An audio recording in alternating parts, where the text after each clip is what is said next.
My name is Richard Burkfield, and here we are at the Food Connect's International Headquarters in Brattleboro, Vermont.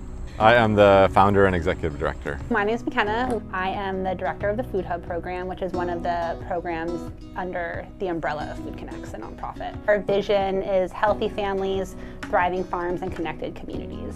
And when I think about the distribution work of the Food Hub, those trucks are moving food through the community from the farms to the families and just really connecting all of that, hence the name Food Connects, right?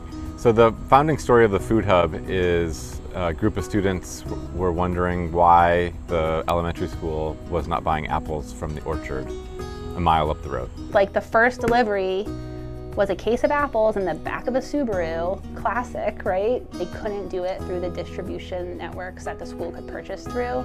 And so someone just was like, fine, we'll do it ourselves. I mean, of course, many things happened in many different ways to get us where we are today, but that really was the first delivery of the Food Hub. You know, now we've got half a dozen trucks and 17,000 square foot warehouse. So 6 years ago, we did $400,000 worth of sales. This year, we're budgeting about $4 million worth of sales. When the food system was incentivized to go big, we lost a lot of those middle actors. And it's not just distribution, it's all across the board. Like the middle of the food system is kind of missing, and we're slowly trying to rebuild that. I don't necessarily know that every hyper-local community having its own food hub is also the answer. Like I think the regional relationships are really, really important. We want hyper-local and we want regional systems. We heard from a lot of local food producers that they wanted access to new markets and that we needed trucking to be able to do that. We needed some cold storage. We needed staff people for sales. At the same time, we heard from schools and hospitals and retail stores that they wanted to access more local and regionally grown food, but it wasn't necessarily easily available through existing distribution routes. So it feels like we're really filling in a lot of gaps within central rural New England. And it's tough though. It's tough work. Distribution's hard work. It really is a challenge. We put ourselves in the middle of a farmer who wants to get as much as they can for their products and a customer who wants to pay as little as possible for their products. We feel the push and pull on both sides.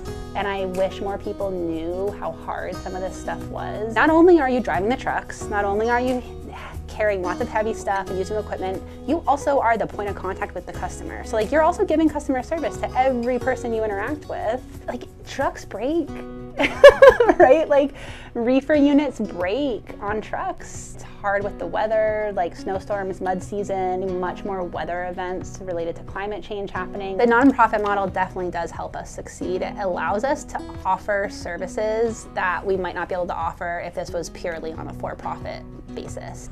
For us, the importance is supporting producers and getting products into new markets. That requires us to spend a lot of time building relationships with producers on one hand and supporting them and getting ready to sell into wholesale markets, and then also ensuring that there are lucrative markets for them. It allows us to spend more time providing technical assistance to a vendor wanting to enter the wholesale market. It allows us to maybe go to a customer that's not necessarily profitable on the route, but like we want to get to that customer. It allows us to do things differently, more creatively. More money stays in the community, more money goes back to the grower. Our deciding factor is not how much of a profit are we making on this transaction or relationship.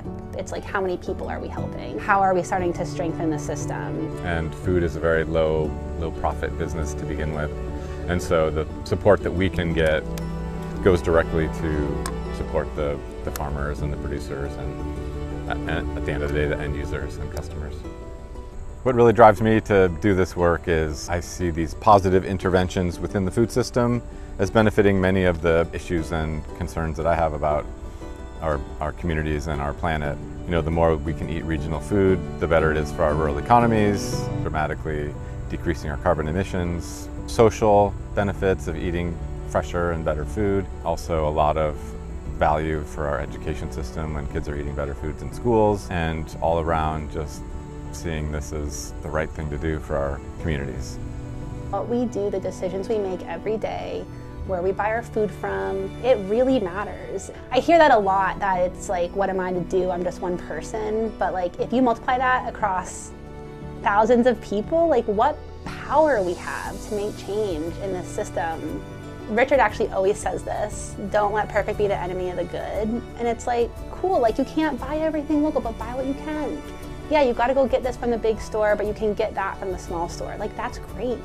If everybody in New England spent $10 more a week on local food, that's a big number, and that will actually have a big impact on our regional food system. Yeah, love local means so many things. To me, it kind of is more of a remembering. We are integrating old systems with new technology, new ways of thinking, but like we're also just remembering the way people used to do things before, and it's like we can mix these two things together. Love local is remembering. That's right.